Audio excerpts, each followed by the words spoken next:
আমাদের ট্রুগানিক farm two আছি right now এবং স্পেসিফিকলি আমাদের স্নিগ্ধ লাউঞ্জের দোতলায় আছি এবং আমাদের আর্কিটেক্ট সাহেব মাসুক ভাইয়ের সাথে আছি। মাসুক ভাই, আমরা ফার্স্ট অফ অল একটু আলোক করতে চাচ্ছিলাম এই যে অদ্ভুত স্ট্রাকচারটা, এটা নিয়ে একটু কথা বলুন যে এইটার ডিজাইনের কি কি ফিলসফি আপনার ছিল, কি কি চিন্তাধারা, তারপর মেটেরিয়ালস নিয়ে যদি একটু বলেন এটসেট্রা। এটা ডিজাইন কনসেপ্ট তো আপনার সাথে আমার সাথে দুজন আমরা একসাথে ডিসকাস করে আর কি ঠিক করলাম যে কিরকম করা যায়। ইটস লাইক সত্যি সত্যি লাউঞ্জ আর কি। সত্যি এটা লাউঞ্জ। এটা লাউঞ্জ, খোলামেলা আলো বাতাস, yeah. ভিউ ভিউ ভিউ আমাদের ভিউ মানে অনেক যথেষ্ট। আশেপাশে তো বিল্ডিং আর কি, আশেপাশে বিল্ডিং ও সামনে মানে বসুন্ধরার ফাঁকা মাঠ। আমাদের ভিউই আসলে যথেষ্ট। আর সবচেয়ে বড় কথা এখানে আলো বাতাস, এই যে কিছুক্ষণ আগে বৃষ্টি হলো, অনেক আলো, মানে অনেক এনজয় করলাম। বাতাস, ঠান্ডা বাতাস, অনেক ভালো লাগলো। সো এইগুলো এনজয় করার জন্যই যাতে একটা সুন্দর জায়গায় আমরা করতে পারি এবং এটা যাতে না মনে হয়, কৃত্রিম মনে না হয়, এই জন্য আমাদের ম্যাটেরিয়াল সিলেকশন এরকম গাছ বাঁশ পুরোপুরি ন্যাচারাল, রাইট? মানে এখানে গজারি গাছ পিলার, তারপর মানে মেইন পিলার হচ্ছে গজারি গাছ এবং ওগুলো বেশ গভীর করে করা হয় ফাউন্ডেশন করে। আর তো বাঁশ এবং সম্পূর্ণ বাঁশ এবং ওয়ালগুলো, ঘরগুলো আমরা দেখবো শর্টলি, ঘরের ওয়ালগুলো আমরা করেছি বাঁশ দিয়ে, তারপর মাঝে গোবর এবং বাইরে হচ্ছে চুনসুরকিটা পরে এটার উপরে বসবে। এখন গোবর আর মাটি আছে, এখন গোবর আর মাটি, রাইট? এখন গোবরের মাটির বৈশিষ্ট্য নিয়ে যদি একটু বলেন, ওগুলো আমরা ইউজ করার কারণ। গোবরের মাটি হচ্ছে এক নাম্বার হচ্ছে কি যে ভেরি ভেরি লো কস্ট, মানে আমাদের এটা অনেক শত হাজার বছর ধরে আমাদের দেশে এমনি সবাই ব্যবহার করে। এটার সাথে খড় মিশায়, তখন এটা সবকিছু মিলে একটা সাস্টেনেবল ম্যাটেরিয়াল হয়, ঠিক আছে? এরকম প্লাস এটা সবচেয়ে বড় গুণ হচ্ছে এটা ব্রিদেবল। এটা ব্রিদেবল, এই যে টেম্পারেচার ডিফারেন্স অলওয়েজ, আজকে তো ঠান্ডা বৃষ্টি, অন্যান্য কড়া যেদিন রোদ থাকে ওই দিন এসে এখানে বসে আমি ফুল মানে টেম্পারেচার কমপক্ষে 2-3 ডিগ্রি লো থাকে, মানে এটা একদম প্র্যাকটিক্যাল এক্সপেরিয়েন্স থেকে বলছি। আর এটা তো আমরা জানি যে এই জিনিসটা এরকম করে। সো এটা শুধু মানে যে ক্লাইমেটিক কনসিডারেশন প্লাস মানে ন্যাচারাল লুক, সবকিছু মিলে যাতে আমাদের অনুভূতিটা আসে যে নেচারের কাছে আছি, ফার্মে আমরা নেচারের কাছে আছি। এবং নেচারের যে মানে আমি যেটা সব সময় প্রায় সময় বলি, the entire universe that we can observe is ultimately vibrational, right? It's tiny particles vibrating, communicate করে ভাইব্রেশন দিয়ে একটা, তাই না? সো এবং এটা সায়েন্টিফিক্যালি প্রমাণিত। সো আমি যেটা ব্যক্তিগতভাবে ফিল করি যে প্রতিটা স্পেসের একটা ভাইব্রেশন আছে, এবং যারা একটু সেন্সিটিভ তারা এটা ফিল করতে পারে, যারা একটু কম সেন্সিটিভ তারা হয়তো বা তারাও ফিল করবে, বাট হয়তো বা একটু এটা একটা প্র্যাকটিসের ব্যাপার, ক্যাচ করতে পারবে না এটা আমি কিন্তু অস্বস্তি ফিল করতে পারে অথবা ভালো ফিল করতে পারবে। হ্যাঁ, তো নেচারের একটা ইউনিক একটা ভাইব্রেশন আছে, এবং এই স্ট্রাকচারটা, এই স্নিগ্ধ লাউঞ্জের যে মেটেরিয়ালস আমরা ব্যবহার করেছি, যেই লোকেশনে আছে আমরা, সব কিছু মেলায় এই স্পেসের একটা ইউনিক একটা ভাইব্রেশন আছে। এবং আমি যেটা ফিল করি, আপনি এগ্রি করবেন কিনা, যে এখানে ভাইব্রেশনটা হচ্ছে একটা পিসফুল, একটা সুদিং, একটা কামিং, ঠান্ডা, প্লেজেন্ট, জেন্টল, হিলিং একটা ভাইব্রেশন। একদম, তাই না? একদম, মানে ওই যে ওই আমাদের যখন ওই যে ন্যাচারাল সবার তো ফ্রিকোয়েন্সি একটা আছে, যে ভাইব্রেশনের কারণে একটা ফ্রিকোয়েন্সি, তো ন্যাচারাল ফ্রিকোয়েন্সি, ওটার যত কাছাকাছি থাকবো আমরা তত স্বস্তি ফিল করবো। আমাদের ব্রেন এনভায়রনমেন্ট রিড করে, যে বডি রিড করে যে এটা হস্টাইল এনভায়রনমেন্ট না ফেভারেবল এনভায়রনমেন্ট, তখন ওই আমাদের হিলিং মোডে আমরা চলে যাবো। ভেগাস নার্ভ বা এগুলা ইফেক্ট হয়, রাইট। কারণ ইউজুয়ালি যে মানে সিটি লাইফ সম্বন্ধে তো আমরা জানি, I mean the evidence is well establish now, যে সিটি ঘন বসতি এবং অনেক ট্রাফিক এবং হর্ন, পলিউশন, হাবিজাবি, ওই সব স্পেসে যখন আমরা প্রবেশ করি বা ওই স্পেসগুলো দিয়ে যখন আমরা পার হয়ে যাই এটসেট্রা, আমাদের কিন্তু কোর্টিজল লেভেল হাই হয়। তো যদি একটু এই ডিজাইন নিয়ে কিছু বলতেন, কারণ প্রথম স্ট্রাকচার যেটা আপনার ডিজাইন করা এবং আমাদের বিল করা হচ্ছে গরুর শেডটা, গরু রিসোর্ট যেটাকে নাম দিয়েছি, তো ওইটার কিছু রিফ্লেকশন এখানে আছে। তো ওইটা নিয়ে একটু যদি কথা বলতেন ফার্স্ট অফ অল সামান্য, তারপর এইটার ডিজাইন নিয়ে একটু বলতেন, তারপর এই যে সেন্ট্রাল পিলার থেকে যে মানে এটা অনেকটা মানে ইটস যে এইটা নিয়ে যদি একটু বলতেন যে এটা স্পিরিচুয়াল ফাংশন, এটা psychological function, aesthetic function etcetera.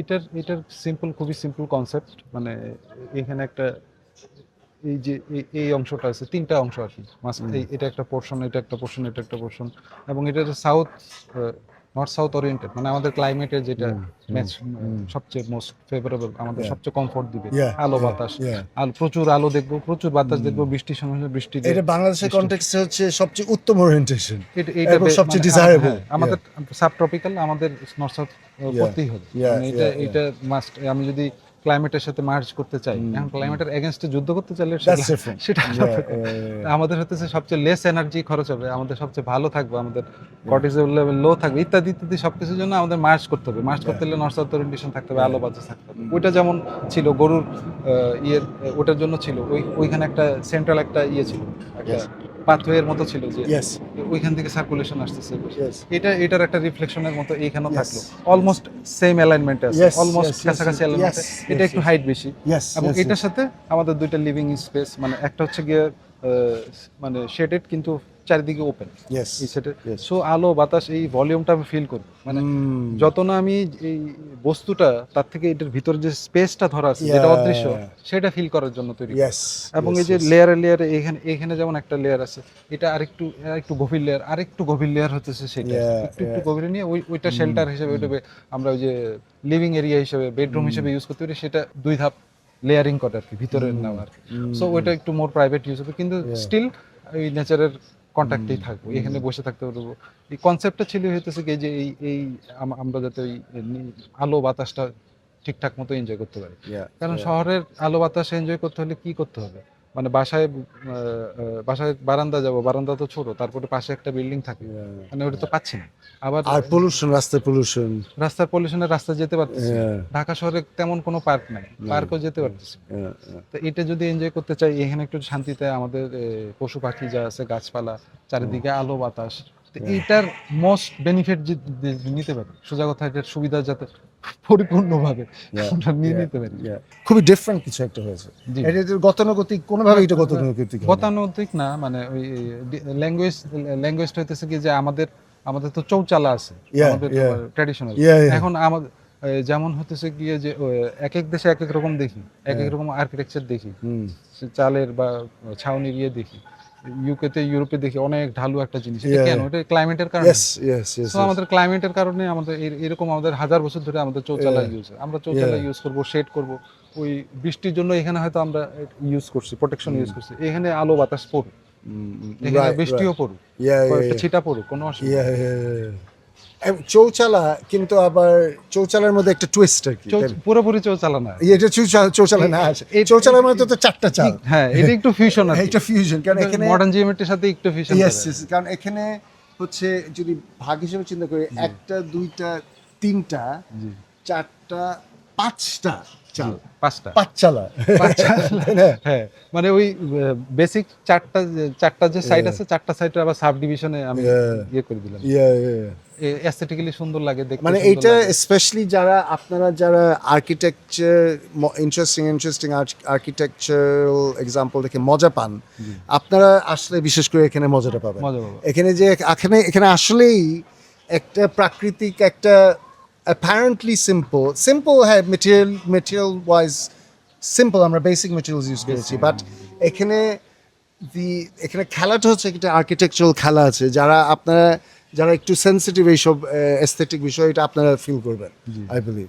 আর এই যে একটু ওভারহ্যাং করে দেওয়া, আর একটু বেশি দিতে পারলে আর একটু বেশি ভালো লাগতো, যতটুকু সম্ভব হয়েছে ওভারহ্যাং করা হচ্ছে ক্লাইমেটিক কনসিডারেশন, যে পানিটা পড়বে ওদিকে পড়বে, এই রোদের যে অ্যাঙ্গেলটা আছে, আলো যে সেটা যাতে আমার একটা অ্যাঙ্গেল পর্যন্ত পৌঁছায়, আমি একদম পুরোপুরি আবার স্কচিং হিটের মধ্যে চলে না যে সবকিছু, মানে এটা আমি আবিষ্কার করে নিয়ে গেছি, এগুলো সব বাংলাদেশে শত শত বছর ধরে আপনার ট্রেডিশনাল, খেয়াল করলে চোখ খুলে দেখতে পারলেই দেখা যাবে। এখন তো না হয় গ্রামে গেলে ট্রেডিশনাল আমরা দেখি না, দেখা যায় না, কংক্রিট টিনের, কিন্তু মানে আমরা যখন পড়তাম তখন তো ওই যে মানে art and architecture of Bengal আমাদের একটা কোর্স, মানে আমাদের মানে সোজা কথা এগুলো পড়তেছে, ওয়ার্ল্ড হিস্টরি পড়তেছে, বাংলাদেশেরটাও পড়তেছে। বাংলাদেশ মানে হচ্ছে অ্যাকচুয়ালি সাউথ এশিয়া, ইন্ডিয়া, মানে আমাদের তো ইন্ডিয়ান আর্কিটেকচারের বিগার লেন্স আর কি, এটা ইন্ডিয়ান আর্কিটেকচার পার্ট। এটার মধ্যে বেঙ্গলের আর্কিটেকচার আবার স্পেশাল, কারণ হচ্ছে বেঙ্গলে হচ্ছে আবার বৃষ্টি হয় প্রচুর, অন্য জায়গায় বৃষ্টি ঝামেলা নেই, আমাদের এটা ঝামেলা বললে ঝামেলা, আবার এটা সুবিধা বললে সুবিধা, কারণ আমাদের তো ইউনিক এই ব্যাপারটা। এত বৃষ্টি, এত নদী নালা সাবকন্টিনেন্টে বাংলাদেশের চেয়ে বেশি কোথাও তো নাই। এটা মানে একদিকে যদি বলি যে এটা অসুবিধা, তাহলে ধরতে পারে অসুবিধা, কিন্তু যদি বলি এটাই ব্লেসিং, তাহলে এটা আসলেই তো ব্লেসিং। এটা সবচেয়ে ফার্টাইল ল্যান্ড। কয়েকদিন আগে ইয়েতে দেখতেছিলাম পৃথিবীতে সবচেয়ে বেশি কাল্টিভেবল মানে মানে চাষযোগ্য জমির একটা ওয়ার্ল্ড ম্যাপ দেখতেছিলাম। এটার মধ্যে দেখলাম যে এটার 60-70% হতেছে গিয়ে যে আমাদের দেশ ইন্ডিয়া এই আশেপাশের দেশগুলো, বাকিগুলো চাষযোগ্য না। বাংলাদেশের ল্যান্ডও যেমন ফার্টাইল, মানুষও তেমন ফার্টাইল। এই বাংলাদেশ তো অনেক প্রোডাক্টিভ একটা দেশ, অ্যাগ্রিকালচারালি অ্যান্ড অলসো ডেমোগ্রাফিক্যালি প্রোডাক্টিভ। তো এটা অবশ্যই একটা ভয় থেকে যায়, যাই হোক ওই ভয় নিয়ে না বললাম। এই স্টাইলগুলো তো কেউ মানে হঠাৎ করে আবিষ্কার করে না, হাজার বছর ধরে মানুষ ওই নেচারকে অবজার্ভ করছে, অবজার্ভ করে দেখছে যে এটা সবচেয়ে বেশি আপনার ইয়ে করে, মার্চ করে, সবচেয়ে বেশি কম ডিস্টারবেন্সের মাধ্যমে সার্ভাইভ করা যায়। প্রত্যেক এলাকায় কিন্তু তাই। এইটাই হয়েছে হোল হিউম্যান হিস্ট্রিতে। এখন মডার্ন যুগে এসে মডার্নিটি তো there's a long history of modernity তো 50 বছর ধরে মডার্নিটি না অবশ্যই, বাট বাংলাদেশে ধরেন রিলেটিভলি রিসেন্টলি মডার্ন হয়েছে তথাকথিত। তো মডার্নিটির সমস্যা হচ্ছে, মডার্নিটির যে আউটলুকটা বা ফিলোসফি হচ্ছে যে I am against nature, nature is separate, I am separate, and I am always at war with nature, I am trying to dominate nature. মানে সারা ওয়ার্ল্ডে এটাই তো হচ্ছে, তাই না? যে basically we're fighting against nature, আমরা নেচারকে ডমিনেট করছি, আমরা নেচারকে পলিউট করছি, আমরা যেসব স্ট্রাকচার বানাচ্ছি, জায়ান্ট স্ট্রাকচার, যেগুলো আলটিমেটলি অবশ্যই লোকাল, যত দূর পারে আমরা লাইন থাকবো। তো নেচারের তো একটা এক্সপেকটেশন আছে, নেচার মনে করে আমরা যদি নেচারের সাথে এইভাবে হাতটা বাড়াই, তখন নেচার হয় আমাদের সাথে হাত মিলাবে অথবা সে ক্ষতিগ্রস্ত হবে। আমাদের হাত বাড়ানোর মধ্যে, যেমন কোরআন শরীফে আল্লাহ বলেছেন যে those who tread gently upon the earth, কত দুর্দান্ত, কত অসাধারণ একটা কথা। We shouldn't surprise us because we believe this is from our creator, যে we should be walking gently in the earth, upon the earth. And the question is, we should all ask ourselves, I should ask myself, we should all ask ourselves, আমরা কি আসলে আর্থে gently হাঁটি, নাকি আমরা bulldozer নিয়ে হাঁটি, আমরা ভয়ঙ্কর কেমিক্যাল পয়জন নিয়ে হাঁটি, আমরা ওয়ার্ল্ডে কি ধ্বংস করার জন্য হাঁটি, নাকি আমরা ওয়ার্ল্ডকে ভালোবেসে নম্র ভদ্র হাম্বল হয়ে হাঁটি? This is a very important question. এইটা মানে এটা তো অর্থটা অনেকে লিমিটেড করে ফেলে শুধু হাঁটা চলার ক্ষেত্রে, কিন্তু আসলে তো এটা না, এটা তো সিম্বলিক যে how do we live, total অ্যাপ্রোচটা মিন করতেছে। It means go from point A to B with a sense of humility and love and respect and commensality meaning যে symbiosis and ওই কনসেপ্ট নিয়ে আগে, নাকি do you walk in the world যেভাবে আমরা city দিয়ে হাঁটি, যে কত দ্রুত এখান থেকে বাইরে হতে পারি, এবং রাগ নিয়ে, হেট্রেড নিয়ে, অ্যাগ্রেশন নিয়ে, কথায় কথায় মারপিট, মানে এটাই তো হচ্ছে সিটি লাইফে, তাই না? এটা ছাড়া তো কিছুই না। এটা গ্রামগঞ্জে যে মারপিট হয় না তা না, বাট আমরা যতটা নেচারের সাথে মিশে থাকবো, আই বিলিভ দিস 100%, আমরা রিয়েলি যদি সিনসিয়ারলি নেচারের সাথে হাত মিলিয়ে হাম্বলভাবে কাজ করি, অ্যাটলিস্ট চেষ্টা তো থাকতে হবে ফার্স্ট অ্যান্ড ফরমোস্ট।